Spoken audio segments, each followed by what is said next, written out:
Let's mic history को जानो। औरंगजेब को एक कट्टर बादशाह के तौर पर देखा जाता है। गुरु तेग बहादुर की हत्या हो या फिर छत्रपति संभाजी महाराज की क्रूर हत्या हो, इन सब में उसकी क्रूरता के किस्से प्रसिद्ध हैं। लेकिन औरंगजेब ने जिस तरह से अपने भाई दारा शिकोह को रास्ते से हटाया, जिस तरह से उसको मौत दी, वो औरंगजेब के द्वारा दी गई सबसे भयानक सजा थी। जैसा कि हमने अपने इतिहास में पढ़ा है कि उसने दारा शिकोह की हत्या करा दी थी, वैसा सीधा साधा कुछ भी नहीं था। दारा शिकोह को मौत देने के पहले और बाद में भी उसके साथ बहुत कुछ हुआ। एक ऐसा भयानक किस्सा जिसको सुनकर आपकी रूह कांप जाएगी। आज मैं आपको यही कहानी सुनाने वाला हूँ। आखिर दारा शिकोह की हत्या कैसे हुई, क्यों औरंगजेब अपने होने वाले बादशाह के खून का प्यासा हो गया, ये सब जानेंगे वीडियो में, तो एंड तक बने रहिएगा, क्योंकि अपना इतिहास नहीं जानोगे तो खुद को कैसे पहचानोगे। औरंगजेब और दारा शिकोह की दुश्मनी बचपन से ही थी। औरंगजेब दारा को बिल्कुल भी पसंद नहीं करता था। वो नहीं चाहता था कि दारा बादशाह बने। लेकिन इस कड़ी में उसने जो क्रूरता बरती, अपने भाई के साथ जो सलूक किया, वो मुगल इतिहास में पहले किसी शहजादे के साथ नहीं हुआ था। दारा शिकोह की जिस तरह से हत्या की गई, उससे औरंगजेब का जो खौफ पैदा हुआ, वो उसकी पूरी जिंदगी बना रहा। दिल्ली की जिस जनता के बीच दारा शिकोह बेहद प्रसिद्ध था, उस जनता के सामने उसका सिर कलम करके उसके धड़ को दिल्ली में घुमाया गया। लेकिन यह तो बहुत कम था दोस्तों। दारा शिकोह को सजा देकर औरंगजेब ने अपने पिता शाहजहां तक को अपनी क्रूरता का नमूना पेश किया था। मुगल सल्तनत में एक फारसी कहावत बहुत प्रसिद्ध थी, तख्त या ताबूत, माने कि अगर आप बादशाह नहीं बनेंगे तो आपको कब्र मिलेगी। यह कहावत कोई आसमान से नहीं उतरी थी, बल्कि मुगल बादशाहों में यह बात लागू भी होती थी। अकबर को छोड़ दें तो शाहजहां ने न सिर्फ अपने दो भाइयों खुसरो और शहरयार की मौत का आदेश दिया था, बल्कि 1628 में जब गद्दी संभाली तो अपने दो भतीजों और चचेरे भाइयों को भी उसने मरवा दिया था। शाहजहां से भी पहले उनके पिता जहांगीर भी अपने ही छोटे भाई दानियाल की मौत के जिम्मेदार माने जाते हैं। औरंगजेब भी इसी रास्ते पर था। लेकिन दारा शिकोह और औरंगजेब की दुश्मनी की नींव बचपन से ही पड़ गई थी। दारा के पिता बादशाह शाहजहां के काल में मुगल बादशाहत उत्तर में कश्मीर से लेकर दक्कन में कावेरी तक फैली थी। करीब 10 करोड़ की आबादी के मालिक थे मुगल। शाहजहां ने दक्कन में कई युद्ध लड़े थे और फिर ताजमहल से लेकर चांदनी चौक और लाल किले तक का निर्माण कराया था। वो वास्तुकला के संरक्षक के तौर पर अमर भी हो गए थे। लेकिन इन सब व्यस्तताओं में वो अपने बेटों के बीच बढ़ती दुश्मनी को नहीं देखते। शाहजहां के 4 बेटे थे। सबसे बड़ा दारा शिकोह, उसके बाद शाह शुजा, फिर औरंगजेब और आखिरी संतान मुराद। वैसे तो राजसी ठाट बाट के साथ ही सभी का ख्याल रखा गया, लेकिन कई इतिहासकार मानते हैं कि बचपन से ही दारा शिकोह और औरंगजेब के बीच मनमुटाव हो गया था। वजह थी दोनों के बीच सोच का अंतर। औरंगजेब को अपने भाई दारा शिकोह की आदतें बिल्कुल भी पसंद नहीं थी। उसे दारा के मुसलमान होने पर शक होता था। इसकी वजह भी थी। इतिहासकार अवीक चंदा के हिसाब से दारा शिकोह का एक बहुत बहुआयामी और जटिल व्यक्तित्व था। वो बहुत गर्मजोश शख्स थे, विचारक थे, प्रतिभाशाली कवि, अध्येता, उच्च कोटि के धर्मशास्त्री, सूफी और ललित कलाओं का ज्ञान रखने वाले शहजादे थे। वो कला प्रेमी थे। वहीं दूसरी तरफ औरंगजेब को दारा की ये बातें पसंद नहीं थी। उसे इस्लाम के खिलाफ होने वाले कामों से शिकायत होती थी। इन सब के बावजूद औरंगजेब बचपन से ही खूंखार लड़ाका थे। उनकी बहादुरी के किस्से भी चलते थे। ऐसा ही एक वाकया 28 मई 1633 को हुआ था। दरअसल शाहजहां को हाथियों की लड़ाई देखने का बहुत शौक था। 28 मई के दिन वो 2 हाथियों की लड़ाई देखने के लिए बालकनी से उतरकर नीचे आ गए। लेकिन इस लड़ाई में हाथी बेकाबू हो गए और भगदड़ मच गई। औरंगजेब तब सिर्फ 14 साल का था। उसने अकेले दम पर हाथी को रोकने की कोशिश की, अपना घोड़ा हाथी के सामने कर दिया। इस मुहिम में घायल भी हुआ। 14 साल के बेटे की ऐसी हिम्मत देखकर शाहजहां खूब खुश हुए। अवीक चंदा लिखते हैं कि इस पूरे प्रकरण के दौरान दारा 1 इंच भी नहीं हिले। ये वो पहली घटना थी जिसने इशारा कर दिया था कि हिंदुस्तान की गद्दी आगे चलकर कौन संभालेगा। खैर, शाहजहां औरंगजेब की इस बहादुरी पर खुश जरूर हुए थे, लेकिन उन्हें तो हमेशा से दारा पसंद थे। औरंगजेब की बहादुरी पर शाहजहां को बहुत नाज नहीं था। उन्हें दारा में अगला बादशाह दिखता था जो कि पढ़ाई लिखाई, साहित्य और सूफी किताबों में अपना मन लगा रहे थे। उन्होंने उपनिषदों को पढ़ा था, उनका ट्रांसलेशन भी कराया था। एक तरफ दारा महल में रहकर शायरी, संगीत और ज्योतिषियों के बीच अपना वक्त गुजारते थे, तो दूसरी तरफ था औरंगजेब, जो जंग के मैदान में तलवार और भालों से जूझ रहा था। यही वजह है कि जैसे जैसे दोनों भाई जवानी के दिनों में पहुंचे, वैसे वैसे दोनों के बीच में दूरियां भी बढ़ती गई। फिर साल 1642 में यह दूरी और भी बढ़ गई, जब शाहजहां ने अपने दरबार में दारा शिकोह को अगला उत्तराधिकारी घोषित कर दिया। औरंगजेब को तो हमेशा सही लगता था कि वो दारा से ज्यादा काबिल है। दरअसल दारा शिकोह को जंग लड़ने का तजुर्बा नहीं था। अभी चंदा लिखते हैं कि प्रशासन और सैन्य मामलों में उनकी कोई रुचि नहीं थी।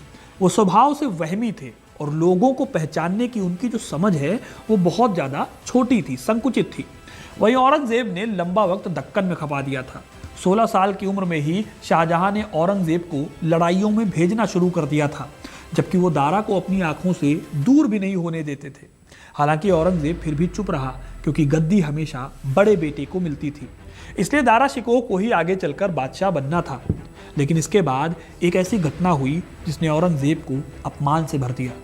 दारा के बादशाह घोषित होने के 2 साल बाद एक रात को औरंगजेब की बहन जहांआरा के पल्लू में आग लग गई। इस हादसे में उसकी जान जाते जाते बची। बाकी मुगलों से अलग औरंगजेब भी उसे देखने के लिए, हालचाल के लिए आया, लेकिन उसने 2 दिन की देरी कर दी थी पहुंचने में। उससे भी बड़ी गुस्ताखी उसने कर दी थी शाहजहां और परिवार के सामने सैनिक भेष में मिलने में। मुगल तौर तरीकों में सैन्य भेष में अपने परिवार से मिलना बहुत बड़ी बदतमीजी माना जाता था। यह सब देखकर शाहजहां को गुस्सा आया और उन्होंने औरंगजेब को इस बात की बहुत कड़ी सजा दी। उस काल में मुगलों के बीच में जो युद्ध का संचालन करते थे, उनको खास लाल रंग का टेंट मिलता था। शाहजहां ने वो टेंट औरंगजेब से छीन लिया। 7 महीनों के लिए औरंगजेब के ऊपर दरबार में आने से पाबंदी लगा दी गई। फिर शाहजहां की नजरों से औरंगजेब ऐसा उतरे कि मुल्तान और सिंध के गवर्नर का पद भी छीन लिया गया और उसे दारा को दे दिया गया। इसका असर यह हुआ कि औरंगजेब ने दारा को अपना दुश्मन मान लिया और उसे ठिकाने लगाने और तख्त पर अपना दावा ठोकने की उन्होंने ठान ली। साल 1657 में जब अचानक शाहजहां बीमार हुए तो उनकी देखभाल जहांआरा और दारा शिकोह कर रहे थे। लेकिन किले के बाहर अफवाह उड़ी कि शाहजहां असल में नहीं रहे। उधर दारा के तीनों भाइयों शाह शुजा, मुराद और औरंगजेब को लगा कि दारा शिकोह बादशाह बनने के लिए इस बात को छिपा रहा है। बस यहीं से शुरू होती है उत्तराधिकार की वो लड़ाई जो मुगल इतिहास में इससे भयानक कभी नहीं हुई थी। जब शाह शुजा ने खुद को बंगाल का राजा घोषित कर दिया तो शाहजहां के आदेश पर एक फौज ने शाह शुजा पर ही हमला कर दिया। वहीं दूसरी तरफ मुराद के खिलाफ भी युद्ध लड़ा गया। औरंगजेब और मुराद के बीच में डील हो गई कि जब औरंगजेब शहंशाह बनेगा तब वो भारत को 2 हिस्सों में बांट लेगा, एक मुराद का, दूसरा औरंगजेब का। इसीलिए मुराद बख्श की सेना ने गुजरात और मालवा से होते हुए राजपूत इलाकों में आक्रमण किया। धर्मत में राजपूतों और मुराद बख्श के बीच में जंग छिड़ी। मुराद बख्श और औरंगजेब की संयुक्त सेना के सामने राजपूत और दारा शिकोह ज्यादा समय तक टिक नहीं पाए। राजपूतों के खिलाफ संघर्ष के बाद मुराद बख्श ने औरंगजेब के साथ मिलकर 1658 में दारा शिकोह को उसने पराजित करने में हेल्प की। साल 1658 में औरंगजेब और दारा शिकोह के बीच हुआ एक युद्ध। इस लड़ाई को सामूगढ़ की लड़ाई कहते हैं। ये जगह पड़ती है आगरा में। उधर औरंगजेब ने एक एक करके अपने सभी कॉम्पिटिटर्स को रास्ते से हटाना शुरू कर दिया था। शाहजहां जो आगरा के किले में बीमार पड़े थे, उनको भी औरंगजेब ने नहीं छोड़ा। उसने किले का पानी रोक दिया, जिससे प्यास के मारे किले की सेना का बुरा हाल हो गया। आखिरकार किलेदारों ने सरेंडर किया और शाहजहां को कैद कर लिया गया। ऐसे ही अपने भाई शाह शुजा को भी उसने मौका मिलते ही कैद करा लिया। मुराद को भी बाद में ग्वालियर के किले में बंद करा दिया गया। अब औरंगजेब के सामने एक ही बड़ा कांटा था, दारा शिकोह। दारा शिकोह और औरंगजेब के बीच में 1658 में होती है सामूगढ़ की लड़ाई। इस लड़ाई में औरंगजेब एक बड़े हाथी पर सवार थे। उनके पीछे तीर कमानों से लैस 15,000 सवार चल रहे थे। दाहिनी तरफ उनके बेटे सुल्तान मोहम्मद और सौतेले भाई मीर बाबा थे। दारा इस लड़ाई में जीत रहे थे, लेकिन अपनी लीडरशिप दिखाते हुए औरंगजेब ने हुंकार भरी और चिल्लाकर कहा, या खुदा, मेरा तुझ में अकीदा है, मैं हारने से बेहतर मर जाना पसंद करूंगा। इससे सेना में जोश आ गया। औरंगजेब ने अपने हाथी को बंधवा दिया था ताकि हाथी ना आगे जा पाए न पीछे। औरंगजेब को ऐसा करते देखकर दारा के सेनापति खलीउल्लाह खान को लगा कि दारा जीत रहे हैं। उन्होंने दारा से कहा कि आप ऊंचे हाथी पर क्यों बैठे हैं? अगर एक भी तीर, एक भी गोली आपके हौदे को चीरते हुए आपको लग गई तो उसके बाद क्या होगा उसकी आप कल्पना भी कर सकते हैं। इसलिए घोड़े पर सवार होकर लड़ाई लड़िए खुदा के लिए। दारा ने उनकी सलाह मान ली। जब दारा के सैनिकों ने देखा कि दारा के हाथी का हौदा ही खाली है तो उन्हें लगा कि या तो दारा पकड़ लिए गए हैं या फिर लड़ाई में उनकी मौत हो गई है। इस वजह से सेना में खलबली मच गई। थोड़ी ही देर में औरंगजेब के सैनिकों ने दारा के सैनिकों को एक तरह से रौंद कर रख दिया। इस तरह जंग का अनुभव ना होने का खामियाजा दारा शिकोह को भुगतना पड़ा। उनकी हार हुई और जंग का मैदान छोड़कर उन्हें भागना पड़ा। सामूगढ़ के बाद देवराई में 1659 में दोनों के बीच फिर जंग हुई, लेकिन इस जंग में भी दारा की हार हुई और आखिर में उन्हें दर दर भटकने को मजबूर होना पड़ा। इस जंग के बाद दारा को कहीं भी पनाह नहीं मिल रही थी, इसीलिए उन्होंने हिंदुस्तान से बाहर जाने की सोची। वो पहले लाहौर गए, वहाँ से गुजरात, फिर अजमेर और यहाँ से वो ईरान की बजाय अफगानिस्तान जाने की सोचने लगे। सत्ता के लिए सपोर्ट जुटाने के लिए वो कोशिश में भटक ही रहे थे कि औरंगजेब ने अपनी अगली चाल चली। दारा शिकोह को जब किसी पर भी भरोसा नहीं करना था तब उनकी मजबूरी थी किसी पर भी भरोसा दिखाने की। दर दर की ठोकरें खाते दारा ने इस कड़ी में उस आदमी से हाथ मिलाया जिसने पहले ही उन्हें धोखा देने की ठान रखी थी। जब दारा शिकोह ने अफगानिस्तान जाने का फैसला किया तो वहां उनके पुराने सपोर्टर मलिक जीवा खान से मुलाकात हुई। ये वही जीवान खान था जिसको एक टाइम पर दारा ने मृत्यु दंड से बचाया था। दारा की पत्नी और उनके बेटे ने खूब समझाया कि मलिक जवान जैसे लोगों पर भरोसा नहीं कर सकते, लेकिन दारा को अब किसी भी तरह का सपोर्ट चाहिए था। वो एक तरह से डिस्परेट था, इसीलिए वो मलिक जवान या मलिक जीवन के पास रुक गए। फिर मलिक ने धोखा देकर उन्हें बंदी बना लिया और दिल्ली में औरंगजेब के पास पेश कर दिया। इसके बाद औरंगजेब ने दारा शिकोह की दुर्गति शुरू की। कुछ लोगों ने कहा कि दारा को ग्वालियर में बंदी बना लिया जाए, तो कुछ दारा को पूरे शहर में नुमाइश कराना चाहते थे। लेकिन औरंगजेब ने जो किया उससे पूरा लाल किला शर्मसार हो गया। दारा को एक इज्जत की मौत देने के बजाय उसने तय किया कि वो ऐसी दहशत पैदा करेगा कि कोई भी उसके खिलाफ सिर नहीं उठा पाएगा। दारा को एक कमजोर और छोटी हथनी पर बिना ढके हुए हौदे पर बिठाया गया। उनके ठीक पीछे औरंगजेब का अपना गुलाम नजर बेग एक नंगी तलवार लेकर चल रहा था। उसे फ्री हैंड था कि अगर कोई भी दारा को बचाने की कोशिश करे या कोई भी भगदड़ मचे तो सबसे पहले दारा का सिर कलम किया जाए बिना किसी देर के। यही वजह है कि दिल्ली की जनता रो रही थी, चिल्ला रही थी, यहाँ तक कि औरंगजेब को गालियां बक रही थी, लेकिन फिर भी किसी ने विद्रोह नहीं किया ताकि दारा की जान बची रहे। दारा की गर्दन पर कोई ना तो आभूषण थे ना कोई जवाहरात थे। भिखारियों जैसी हालत में उन्हें दिल्ली घुमाया गया। उनकी इस हालत को देखकर दोनों तरफ खड़े लोगों की आंखें भर आई थी। फिर एक दिन बाद दारा को मृत्यु दंड दिया गया। आरोप इस्लाम के अपमान का था। उसी शाम औरंगजेब ने नजर बेग को बुलाकर कहा कि वो दारा शिकोह का कटा हुआ सिर देखना चाहते हैं। फिर दारा शिकोह के महल में नजर बेग अपने साथियों के साथ गया। उसने आते ही ऐलान किया कि वो उनके बेटे सिफिर को लेने आया है। ये सुनकर दारा ने अपने बेटे को अपने सीने से चिपका लिया, लेकिन जबरदस्ती उसे दूसरे कमरे में ले जाया जाता है।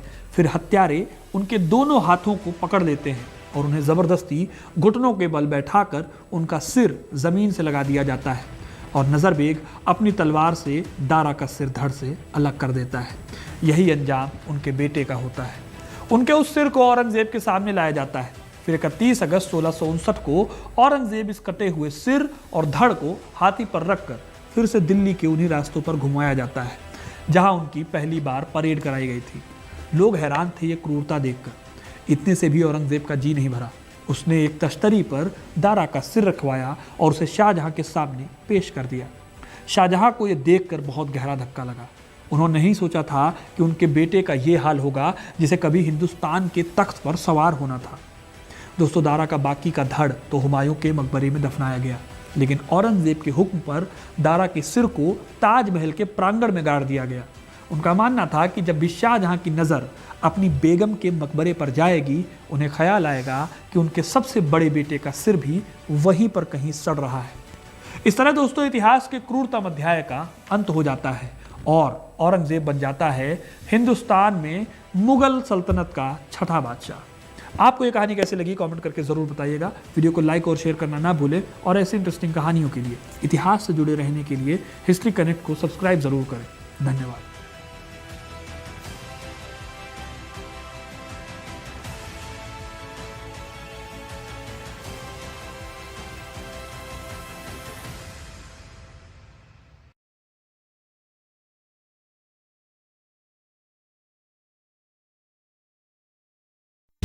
आप सुन रहे थे let's mic more than radio. Follow कीजिए हमें हमारे सोशल मीडिया प्लेटफॉर्म्स पर। It's time for news. It's time for more than radio. Presenting the first radio news app, Let's Mic. Let's Mic, a news-based app on your phone where you get to watch and listen news, talk shows, interviews, radio show podcasts. On Let's Mic, you get all relevant information of TV, print, radio, podcast, and digital. Let's Mic talks about every segment of life.